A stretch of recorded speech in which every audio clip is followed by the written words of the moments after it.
Students, welcome back to learning journey. என்னுடைய தாழ்மையான வேண்டுகோள் என்னென்னா, மெகா டிவியில் அசிடிட்டி போயிருச்சு, அதுக்கப்புறம் ஒரு அபலமான வார்த்தை வருது, ஐயோன்னு வருது.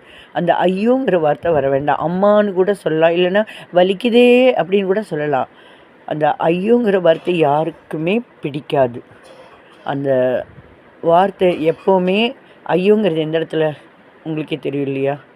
சோகமான அந்த மாதிரியான விஷயம் இருக்கிற இடத்துல தான் அந்த வார்த்தை ஐயோலாம் யூஸ் பண்ணுவாங்க. ஸோ அதுவும் அடி வயிற்றுலேருந்து கத்துற மாதிரி ஐயோன்னு வருது, அது வரக்கூடாது, அது வேண்டாம். அதுக்கு பதிலாக வலிக்குதே அப்படின்னு கூட மாற்றிக்கலாம், சரிங்களா? இது ரொம்ப வேதனைக்குரிய விஷயமா இருக்குது. தயவுசெய்து தாழ்மையான வேண்டுகோள், அந்த ஐயோங்கிற வார்த்தையை அதுலேருந்து எடுத்துருங்க ப்ளீஸ். யாராவது ஹெல்ப் பண்ணுறதுனா அந்த ஐயோங்கிற வார்த்தையை எடுக்க சொல்லிடுங்க. தேங்க்யூ.